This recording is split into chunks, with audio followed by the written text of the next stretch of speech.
All right, guys, we are live, and I have a friend with me tonight in the Cozy Talk studio. We're going to give you guys a couple of minutes to jump on board and find me. I am streaming to both my Facebook Cozy Talks page as well as my YouTube channel, so you can find me either way. So Rustin right now is in Nebraska? Yep, Nebraska, North Platte. Nebraska, okay. And he's getting ready for a really big event tomorrow that he's going to be telling a little about later on in the show. The guys, as you can see, I've got my gear on this evening. I stole the shirt from my dad in honor of Veterans Day tomorrow. Those of you who've watched the show for any length of time know that I'm a very proud Army brat, 82nd Airborne. So I always welcome the opportunity to have a veteran on our show. So I want to take this moment right now, Rustin, to thank you for your service. And guys, this show tonight is for our veterans. I know we're one day early, and actually today is the Marine Corps birthday.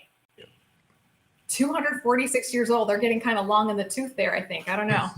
We got Mark on board. Rustin, I don't know if you can see on the side of your screen. You'll hopefully be able to see folks' comments. We've got Marianne on board. Hey, Marianne, thanks for being here. Brett bought one of my subscriptions and a book, guys. We launched the Cozy Talk Strong Body Exercise subscriptions. If you haven't already done so, you want to go check out my website for all those exercises, 150 videos. We got Benjamin on board. There's one of our veterans right there. Benny and Glenda and Megan's on board this evening. So guys, we're getting quite, Brett says, don't be rotten to the core. So guys, we're having a great group come on board. This night is for our veterans. And I know there's so many of you out there listening who have served our country in all the different branches. I know I'm all about the Army, but we'll allow Navy and Marine and even the Air Force to come on board tonight. No, I'm kidding, guys. So guys, if you have served in the military, please put it in the comments section. We'd love to know your rank, the branch that you served in, so that we can thank you. Hey, George, we got Bonnie on board. There's Chris. There you are. Line, thank you. She says, thank you to all our veterans and our heroes. Marianne says, my grandson was a U.S. Marine. Vitalfit is on board this evening, guys. Vitalfit has been such a wonderful sponsor for me in 2021 and in 2020. So this is our last sponsored show for the year with Vitalfit. So thank you, Vitalfit. We have some really great giveaways lined up for this evening. Brett is an Army brat as well. We got Jim from St. Louis with his black coffee. All right, we got Harsh on board. All right, guys, I'm going to go ahead and get started because we've got a nice group. So for those of you joining me for the first time, welcome. My name is Cozy Belloso. I'm a physical therapist, amputee specialist here in Tampa, Florida. And with me tonight, like I said, I've got Army Specialist Rustin Hughes, and he's going to be telling us his story this evening, which if you guys read the teaser, it's a cool story. It's a really cool story. Very definition of Renaissance man right here. So guys, before we get started, Rustin, I think I'm going to go ahead and start the evening off with a giveaway. Is that cool? Yep. So I know Rustin, we were talking shortly before the show started. He is a big fan of the Vitalfit products. Y'all know I love my Vitalfit products. This is basically everything I give to my patients right here. So we're going to start off tonight with a giveaway. And let me grab the first part of it, guys. I know I got some quick draw McGraws out there with the typing fingers.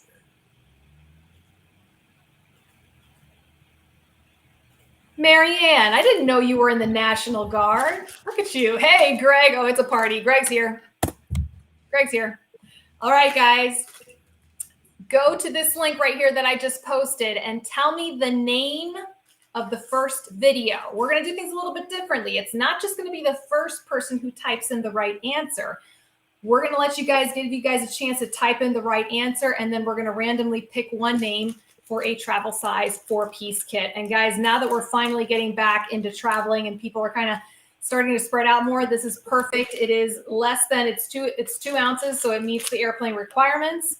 And as you guys know, you got to take your skincare with you when you travel. So Michelle says, thank you to all our veterans. All right, guys. So guys, go to this link on the webpage and check out their webinars and tell me the name of the first webinar on that page. Go. Yes, Megan, that's correct. All right, guys, keep going. Keep posting in those answers, and we're going to pick a raffle winner. So Rustin, I'm talking way too much, and I need to let you do the talking. Let me go that way. All right, so tell us a little bit about yourself, Rustin. Well, I was born in North Platte, Nebraska. graduated high school and went into the Army. That was in 1993. I was stationed in Germany, and then we got deployed over to the former Yugoslavia Republic of Macedonia at that time. It was a 6-month deployment. And then I got out of the Army in 1997. I moved to Colorado, and I love the mountains. I met my girlfriend, Brandy, at that time. And eventually, we had broken up at that time, and she kind of pursued her degree at the University of Nebraska. I stayed in Colorado. And then there was one day I got a phone call from her, and she said that they found a tumor in her brain and that she was going to have surgery. And I was just like, well, can I come and see you? And she was just like, yeah. And then so I drove, to visit her that weekend, and didn't really know like much about brain cancer at that time. And she went through her first surgery, and she was recovering at her mom's house in Nebraska.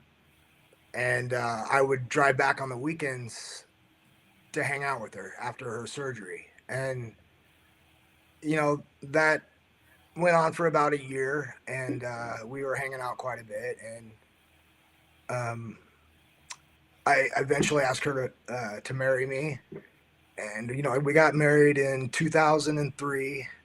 And then as her cancer progressed, we decided it would be best if we moved back to Nebraska to be closer to her family, just because her cancer was progressing. And we moved to Kearney, Nebraska. And during this time, I'd gotten into jiu-jitsu. I was a plumber by trade, and I just needed a release, in a sense, just something to kind of separate myself from the cancer. And I really enjoyed the jiu-jitsu, and I got into boxing. And then, one thing led to another, and I did my first MMA fight, which wasn't the popular choice. No one really liked that I was doing my first fight at 32. But I mean, it was so therapeutic for me. And then I moved back to Nebraska, and was fighting, and kind of took on an assistant coaching role. And then I ended up taking a head coaching position.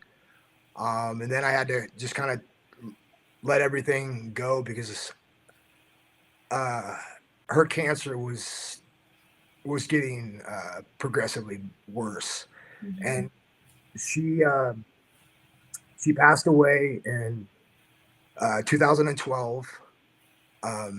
And then at that time, I wanted to move back to Colorado. I just needed to get back to the mountains. And my good friend, Ryan Schultz, who owns the gym, was just like, hey, you can come and stay with me and my family until you kind of just get, your mind right again. And that's what I needed at that time. Just I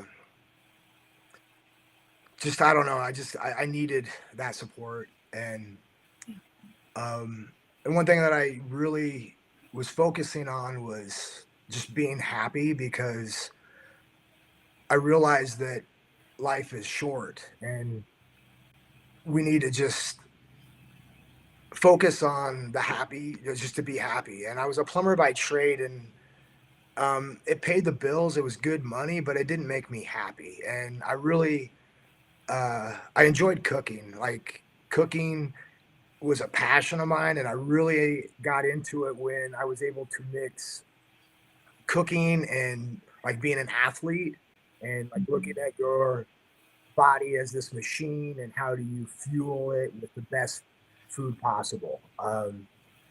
So I decided I was going to go to culinary school in Boulder, Colorado. I did my internship in Key West, and I graduated at the top of my class, which I was so excited. Please tell me you have a recipe for conch fritters. I do. I have been searching for a recipe for a year since I spent so much time in Miami. That's probably my favorite Key West recipe right there, right next to key lime pie. So at some point,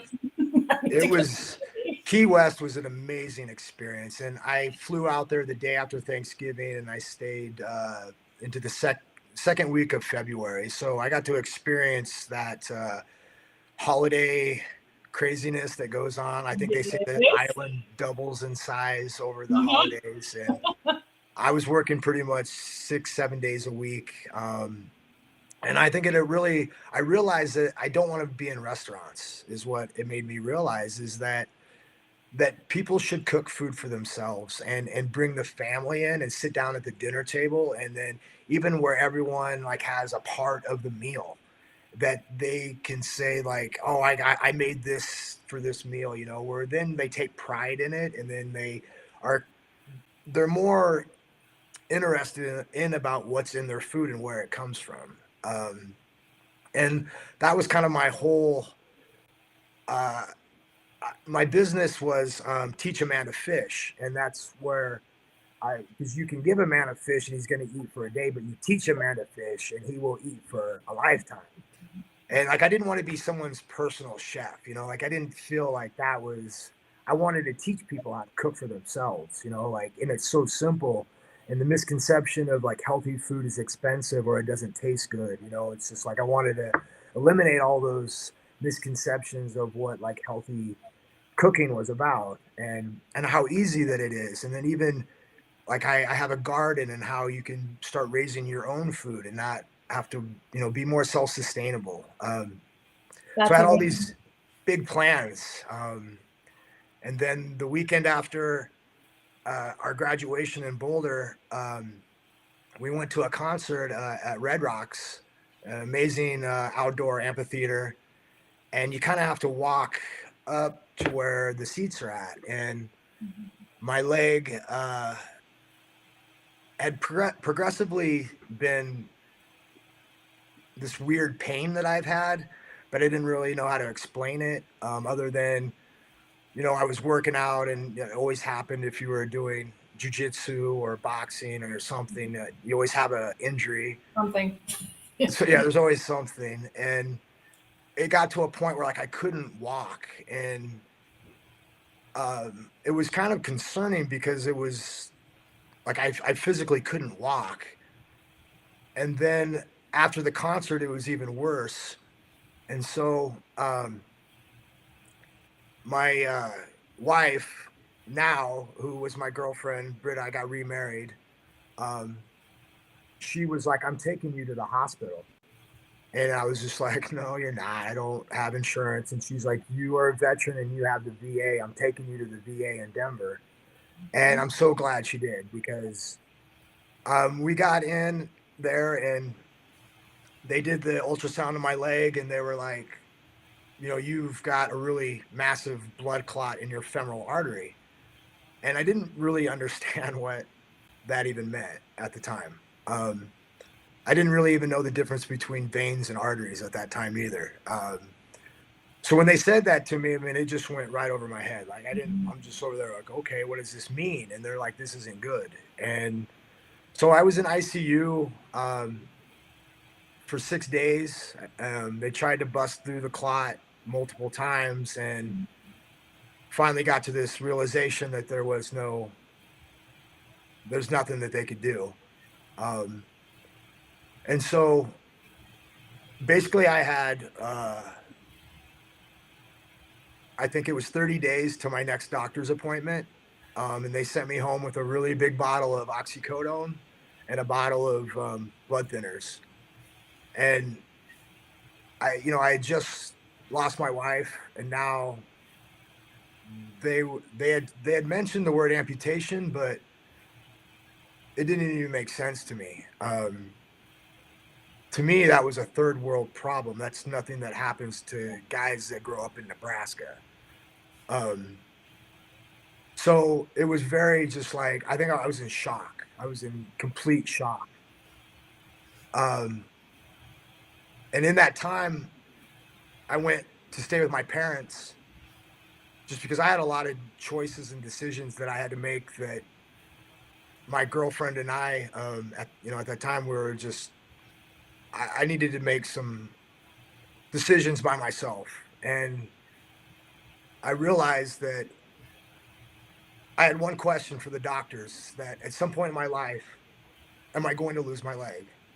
And that was my first and only question, really. And they looked at me and they're like, yeah, you're probably going to lose your leg at some point in your life. And I was just like, well, I'm probably in the best shape of my life. And if I'm going to rehab back into getting back to normal, it's better to do this now than to wait, because I've already been on the oxycodone and I seen where that was going. And if I waited, who knows where I'd be at. Um, so I think they were a little taken back from my decision. It's not too often that, you know, 39-year-olds elect to have their leg amputated. Mhm. And then I had 45 days from the decision that I made to do the amputation to when the amputation happened. And in that time, I really focused on what I thought would be one-legged rehabilitation. So I used the TRX, if you know what the TRX is. It's those adjustable straps. Okay. It's all body weight. Yep. And so I use that a lot for MMA and just for my workouts. And I realized it could really help me with being an amputee, because it really helps with your balance and stability and working on your core. And that's exactly what, amputees need help with. And so it allowed me in that 45 days before my surgery to kind of take my mind and put it somewhere else other than the amputation. And then I treated it just like a fight, because 45 days is kind of what you have for your fight camp. And I told myself, like, every day, like, you're going to go through this amputation, and just mentally preparing myself, like, this is what's going to happen. Let's prepare ourselves mentally for this. And so I think that it really helped me just kind of not focus on this negative thing that was going to happen. And then so I had the amputation. It was a below the knee. And then 2 weeks later, I was in extreme pain for those 2 weeks, but I thought it was a part of the deal. I thought it was like, you just lost your leg, like it's going to be it's going to be a little painful. It got to a point where, like, they came in and inspected the incision, and I just remember he had a really big Q-tip and he put it in that incision, and it hurt so bad. And he was just like, I think that we need to get you in to surgery. They were talking about how they were going to clean it out and possibly do an amputation, is what they told me. And so we went in for that second time, and they were, right before we went in, they were like, do you want us to wake you up if we have to amputate your leg? And I was just like, no, don't. Like, I don't want you to wake me up to have to put me back under again, kind of deal. And then so I remember, like, waking up, and there was nobody around, which was kind of weird. And it was kind of like it was almost like a dream. And I remember I waking up and no one's around, and like I look underneath the sheets after I kind of remembered like what had happened, and like the leg was gone. And I wasn't really expecting like for them to take it above the knee. And I think too, it was, those 3 weeks leading up to the surgery, everyone told me how lucky I was being in a below the knee amputee. They're like, the nurses are like, oh, you're so lucky. You're lucky that you're below the knee. Like, it's when you get into that other knee joint, that's where it gets a little more difficult. And then now I'm sitting there like really, like, wow. Yeah. And that's where I think I was probably at my lowest, I think, where just everything was kind of hitting me. Like, and I'm still grieving from the loss of my wife, grieving from the first amputation. Now what they've told me is like the worst thing that could possibly happen to me has happened. And I was sitting there like, you've got to be kidding me. Like, you. So I remember like being in the hospital room and just, I was by myself, and like, I wasn't really a religious person before. Um, I would say I was like more spiritual or whatever, but I wanted to have a conversation with a big man just to let him know. That's the time to have it. Yeah. Yeah. And even just at the point, just to like, listen, like, I am angry, and I need to let you know that I don't know how much more of this I can take. And if you've got a plan for me, please show me what this plan is, because I don't know, I seriously don't know how much more of this I can take. And what's so crazy is, like, he answered my prayers. And He's got a way of doing that sometimes, doesn't he? yeah, it's And I crazy. And can't, yeah. so yeah, so after that, I decided I was going to ride a bike from Denver to Omaha, Nebraska. And people are like, you're crazy. Like, what are you even talking about? Like, you've never rode a bike before in your life, And I hadn't. And so my friend gave me a bike, and I got on it, and I realized that I am not a very good bike rider. But then I realized that the VA will give veterans adaptive cycles if you qualify. And so I put the paperwork in. I did everything I needed to. Mm-hmm. And 6 months later, I got my amazing hand cycle. And the route changed. So we went from Fort Collins, Colorado to Omaha, Nebraska. We finished at the Med Center where Brandy did all of her cancer treatments. We started, so Be Bold was kind of her saying that she had ever since she was in high school. Her and her grandpa had she was Be Bold Brandy, and she had it on her license plates. And we were trying to come up with a name for the ride, and I just said, well, Be Bold was kind of her motto. And it just kind of, and then people were like, man, that's a really good. That's perfect. Yeah. And so we started it as a nonprofit. And that's what kicked off the nonprofit, was this ride. It was 600 miles, pretty much right on the dot. It was crazy from start to finish. And we did it in 6 days of riding.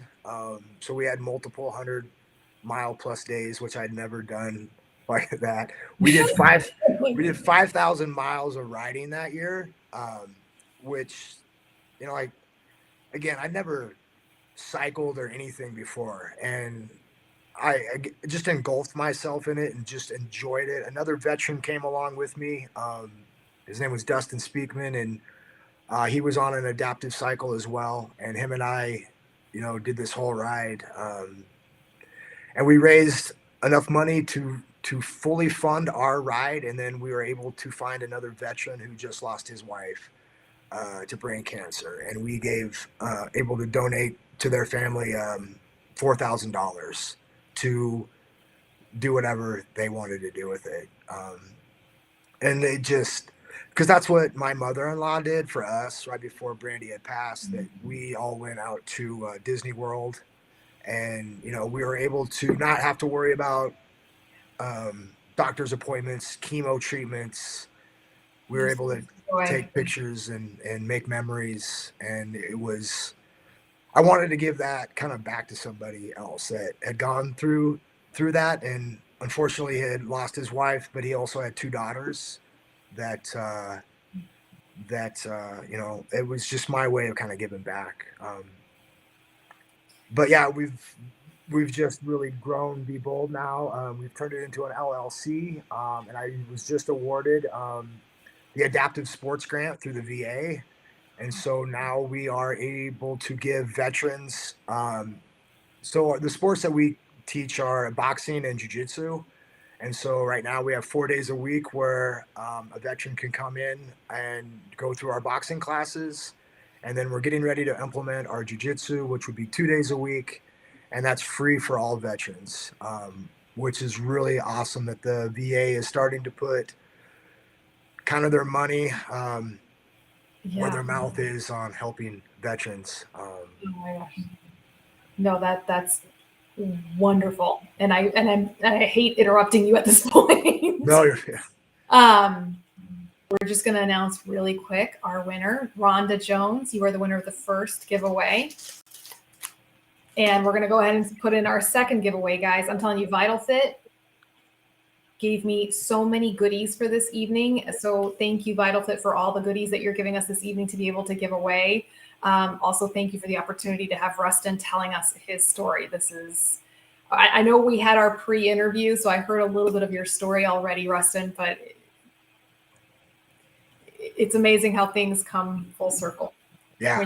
When you're put through these trials, where you start and then at the very end where you finally are almost in that finish line. But we're going to get to that in just a minute. So guys, I put another link up there. And guys, the reason why I'm putting up these links is Vitalfit has a really beautiful website. It's obviously showcasing their amazing products and information on how their products can really help you keep your skin healthy, help you with the sweat and odor and friction in the socket. But by the same token, they are also producing webinars hosted by yours truly and this guy called Greg Menino, who's this amazing prosthetist. And you may have heard of him because he's a 22-time Paralympian. But anyways, so we're hosting educational webinars, and they also have a wonderful blog that they've been posting very regularly. So there's a lot of really great information, a lot of great reading and viewing on their website. So guys, show them some love, go visit their website. And right here, if you click on this link, it'll lead you to their blog, okay? So this next raffle, travel size kit, tell me the name of the first article. So post, and we're going to pick a winner from there. And there was a couple of comments here that I just wanted to kind of pick up again. Let's see. So we have Marianne, who served in the National Guard. I want to make sure I get everybody here. We got Johnny V says, thank you to the service for all our veterans. And thank you, Johnny, because he is one of our veterans and also one of our cancer survivors as well. Doug Campbell saying happy Veterans Day. Jim, U.S. Air Force retiree after 26 years of service. Thank you, Jim. Let's see, we had one more on here on board. I knew we had some more people on the board. Don't want to miss them. Johnny says, I love Red Rocks. It's the best place to see a show. Patrick is here saying thank you. All right, guys. So start putting those comments in as far as what is the name of the first blog on that Vitalfit website. So Rustin, you did this amazing ride. You started Be Bold, which by the way, I love the hat, man. Thank you. Super cool hat. You finished a 600-mile bicycle ride. I'm trying to wrap my head around that. What came next? So it was jiu-jitsu. After I lost my leg, like they didn't know why I had these blood clots, and I was a little frustrated with. I was on blood thinners, and just with being, I couldn't do anything being on blood thinners. And so I went to the Mayo Clinic, and there was no definite reasoning why I was having these blood clots. So I took myself off of the blood clots, I took myself off of the blood thinners, and I got into jiu-jitsu, and I was a part of a para jiu-jitsu team, and we traveled around the world. Our first competition was a world competition in LA. And then I went to London, And then I went to Abu Dhabi and competed at Worlds in Abu Dhabi, which was amazing. Like, it was, Abu Dhabi is like the mecca of jiu-jitsu, and to go there and to compete as an American on a para jiu-jitsu team, there was only 2 other Americans that were there, or excuse me, 3 other Americans. There was 4 of us total. It was just an amazing experience. They had interviews that were going on, and what I thought was really cool was in Abu Dhabi, they don't have the definition of disabled or handicapped. They say people of determination. And when I heard that, it just changed, because I was like, we need to implement this in the United States. Yeah. Because so many people that I know that have a disability will say, I can't do that because I'm disabled, or I can't do that because I'm handicapped. And if you use their terminology, it doesn't sound right. You can't say, I can't do that because I'm a person of determination. It just doesn't sound right. It doesn't jive. It doesn't fly. No. And I think that if you're under this banner of I'm a person of determination, you're going to do any and everything in your means to do what you want. And that's what I really wanted to like bring back. How can I bring that message back to, and I know I can't bring it back to like the United States or the state of Colorado, but I thought I could bring it back to my city and to my little community of teaching these people. Like, and I believe too that like I was more disabled when I had 2 legs. My prosthesis, my me missing my leg isn't my disability. You know, and I think that we all have something in our lives that disable us. And so I believe we're all disabled, you know, and that we all have something that we're going through. And some people you can see it, and some people, you know, you can't see their struggles that they have. But I think that then we could look at that we're all people of determination. That's what we need to kind of focus on, is just because we're always going to go through something. And if we haven't gone through it yet, unfortunately, it's probably, you know, unfortunately there's something coming, and it's all how you react to it too. And I believe, go ahead. No, I was gonna say, how you play the hand that you've been dealt. Yeah. And I believe that this, honestly, it was like, this was supposed to happen to me. Like, this was written a long time ago, and this is like, it was supposed to, like I couldn't see my life any other way. I tell people too, like, I wouldn't even be on this podcast if I wouldn't have lost my leg, you know, and like, I meet like people and I'm just like, you know what the coolest thing about me losing my leg is I got to meet you, because if I would have lost my leg, I wouldn't be most likely in the situation or wherever I was at, because a lot of my life is, you know, after my amputation, like, I looked at it, I could do 2 things. I could just sit there and do nothing, or I could just go and try to conquer the world. And I'm glad that I went with the choice B, because whatever I was going to do, I was going to do it 100%. And it's refreshing to hear you say it that way, Rustin. We mentioned in our talk, I have a history of my own of cancer, and it's very different when you've gone through, whether it's a health crisis or some sort of crisis in your life, the before and the after picture.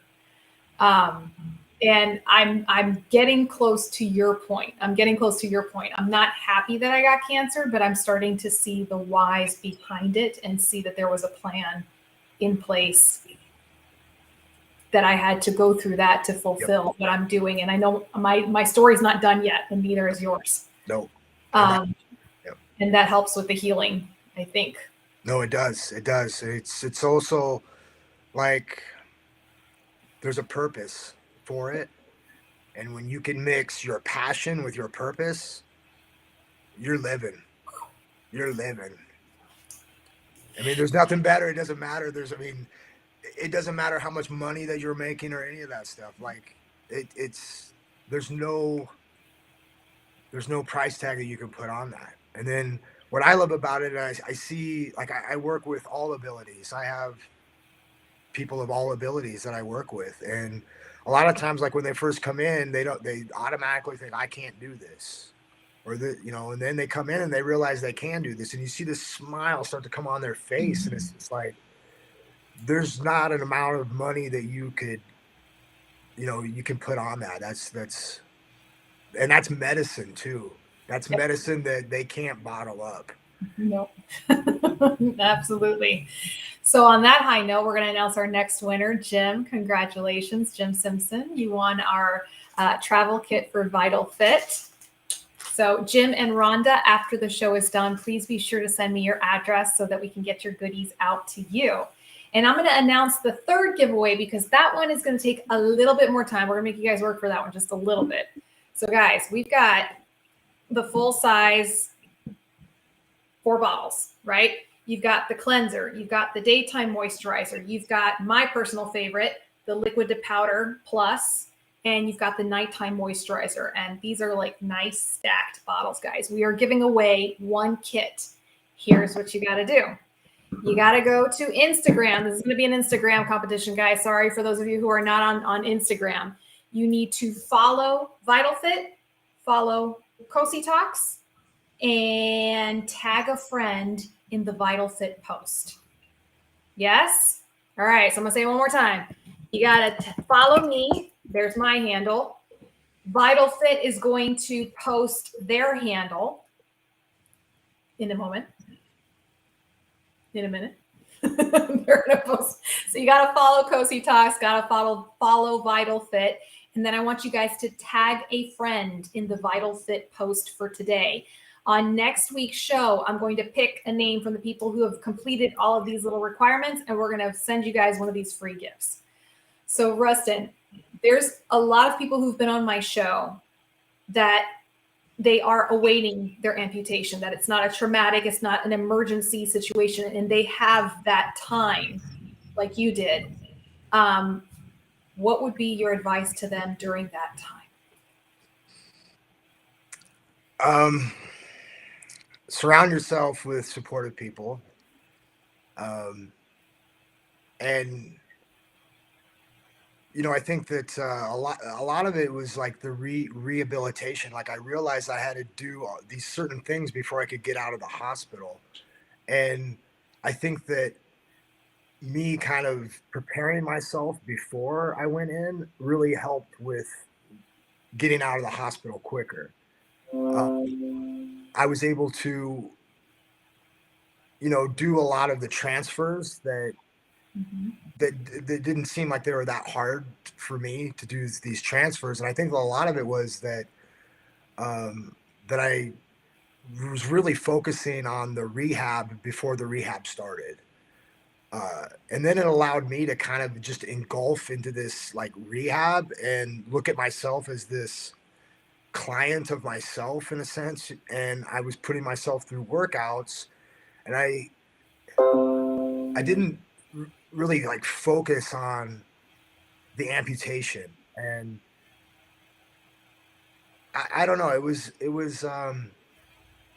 very therapeutic for me to just focus on like the rehab of it in a sense, before the rehab even started. No, that's absolutely perfect sense, because Lord knows I'm always advocating for reinstating physical therapy prior to surgery. So you're just kind of like ringing all the bells here. We're good. Well, and I think too, it's like for me, I knew how my leg felt, and I knew in my mind that once I get it into a prosthetic, I'm not going to feel that pain. I mean, it felt like my leg was like this. It was full of concrete, and I couldn't really move it. It was just like someone had shut it off. And as active as I was before, and then I seen like what I was becoming with the pain pills and all that stuff, and I was just like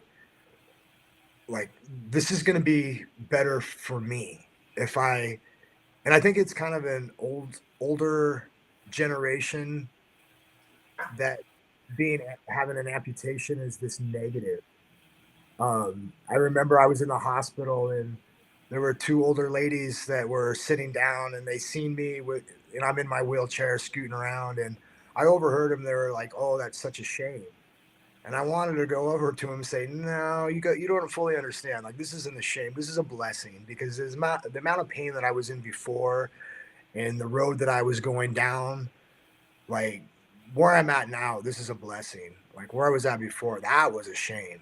Um, and I think that, like to lose a limb seems to be like this huge negative, like, oh my God, no one. But after you go through all of that stuff, it's like it was the best decision I could have made, in my life. It's guided me so many ways, and I got to meet so many cool people, and I've done so many amazing things since I've lost my leg. I climbed a 14er in July, which, it was I did Long's Peak before I lost my leg, and that was tough. And I did Mount Bierstadt after, and it was very tough. But um, it's just I learned to dance after I lost my leg. I taught myself to swim after I lost my leg. There's so many things that I've done after I lost my leg that, I mean, it's no one would have ever thought that, like losing your leg would be this amazing experience, but it has been for me. Renaissance man. Renaissance man right there. So, we had this conversation. How did you come about, being on my show? Meaning, how did you get involved with Vitalfit? Because when I went to Vitalfit and I said, okay, I'd love to do a show for a veteran, who can we bring on board? And your name popped up immediately. So tell me a little bit about that. So, so I'll go way back. When I was in the VA, I had the VA working on my leg, and I had to go to Aurora. And from Fort Collins to Aurora is a very long drive, and it's just very complicated. And I didn't have hand controls in my car, so to get like transportation down there. So one day, my physical therapist had said, "Do you know Joe Johnson in Windsor, Colorado?" And I was just like, "No, like who's Joe Johnson?" And like Windsor's like 15 miles away from Fort Collins. And I'm like, how come no one's told me about this Joe Johnson before? And so I met Joe, and the day that I met Joe, he put me in a test socket. He's seen that I didn't have a very good socket, and he's seen that I was struggling. And that first day, they put me in a test socket. And Joe is an amputee as well. And I think that for me, that's really what I needed, is that there were things that were going on that I couldn't verbalize, and that he already kind of knew what I was going through. Mm-hmm. And there were many times I'm just like, I was like, that's right. That's exactly how I feel. And he knew those things. And Joe is friends with Greg. And then, so I met Greg Menino through Joe. And the first time I met Greg in person was at the Winter Sports Clinic that the VA puts on.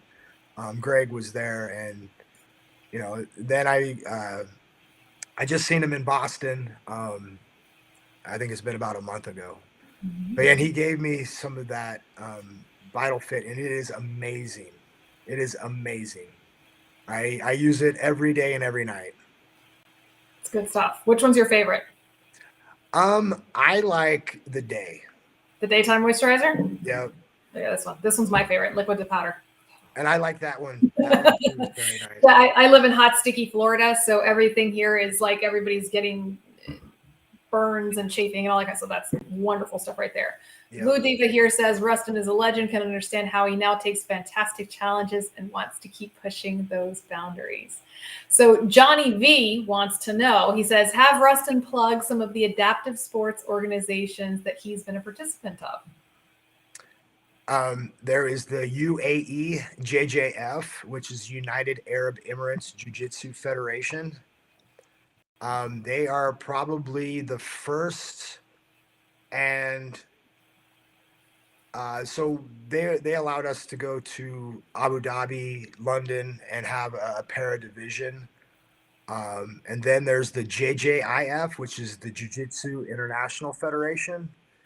And then I got to compete in Sweden, in Malmo, Sweden. There was a world tournament there.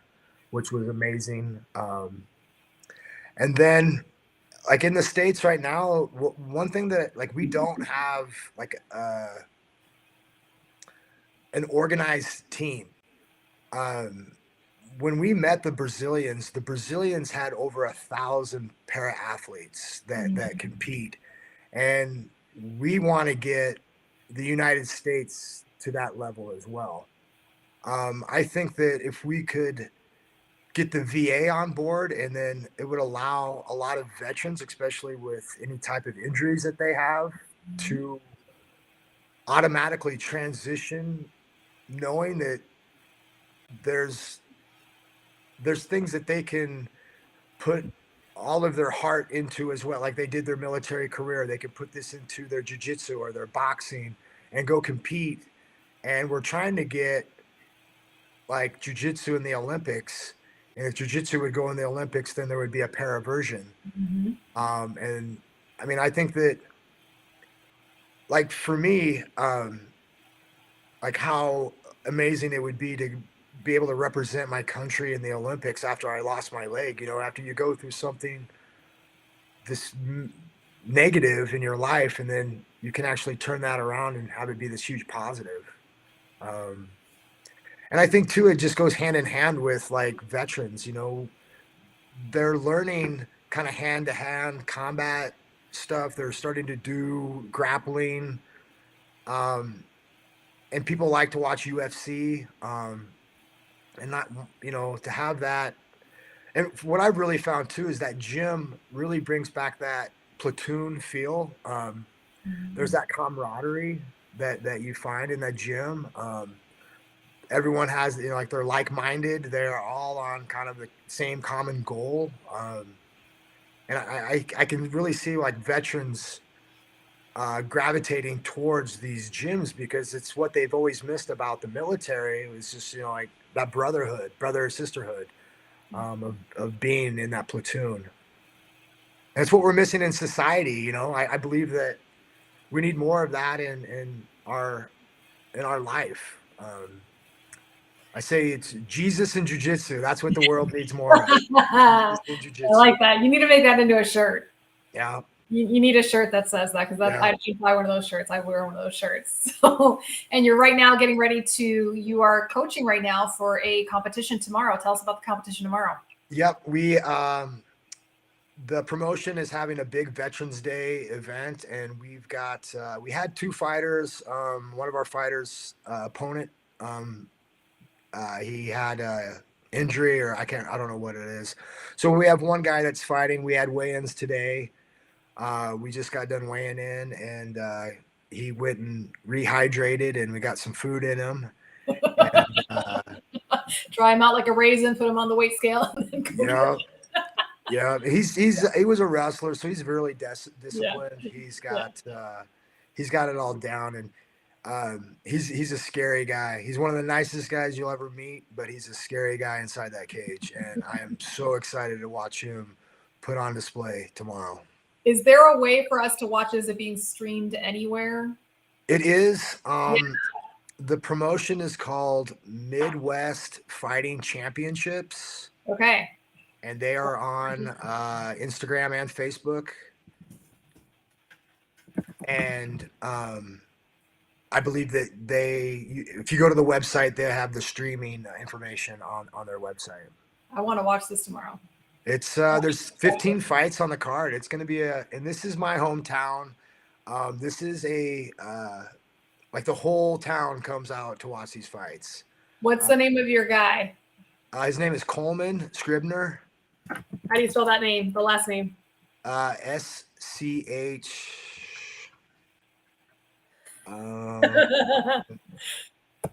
RIBER? No, it's. I'm putting it up here so people can, when they're watching the replay. So it's SCRIBNER.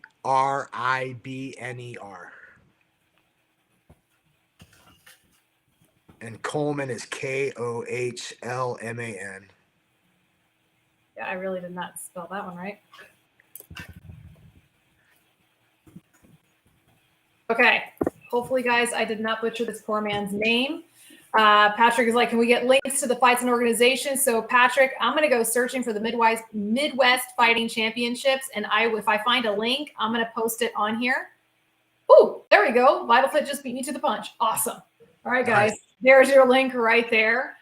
I'm going to watch this. I am so going to watch this tomorrow. I'm excited. There'll be some good fights. They, what's kind of funny too, is that they have, it's called street fights. And so they have people who've never trained at a gym sign up and do I think the first two fights are the street fights. So, and then they give the winners actually like a 1-year membership to the local MMA gym here in town, which is kind of cool. That after they get chewed up, they're like, here you go. Here's how you can learn to do it properly. Yeah. Oh my gosh, that is awesome. All right, guys. Rustin, I cannot thank you enough for this evening. This has been such an enjoyable evening hearing your story and just hearing your thoughts and your beliefs. And it's refreshing. Thank you. To hear your point of view. And I think I'm going to be putting that Jesus and Jiu-Jitsu. You got to make that into a shirt, man. Got to put that on a shirt. And I think honestly, that's what the world needs a little bit more of. That's right. Amen to that. So guys, I just also want to say again, special thank you to Vitalfit. Although this is technically our last sponsored show for 2021, hopefully this won't be the last we'll be seeing of Vitalfit on the Cozy Talk Show. So thank you to the Vitalfit team, Jamie, Chris, Greg, Paul. You guys are amazing. It has been a joy working with you this year. Thank you for allowing me to do shows with special guests like Rustin. And guys, as always, thank you for letting us be a part of your lives this evening. I'm going to be posting some goodies on this tonight, so keep an eye out, and keep an eye out for our man Coleman Scribner tomorrow. And good luck to you, Rustin. And once again, thank you. We got to bring you back on for a cooking show. Yes. I think because I love to cook and I'm a foodie, and just hearing you talk about it, I'm like, we're going to have to do something in the future. So. Yep. And I might even be out your way like early next year. There's some talk we might do an expansion of Be Bold out in your neck of the woods, and maybe I can stop in. Okay, guys, you heard it. It's recorded. It was streaming live. So it's here. I'm going to learn how to make conch fritters. That's what you got to teach me how to do. Nice. Yes. Okay. Well, guys, thank you so much once again. I will see you next week. Same bat time, same bat channel.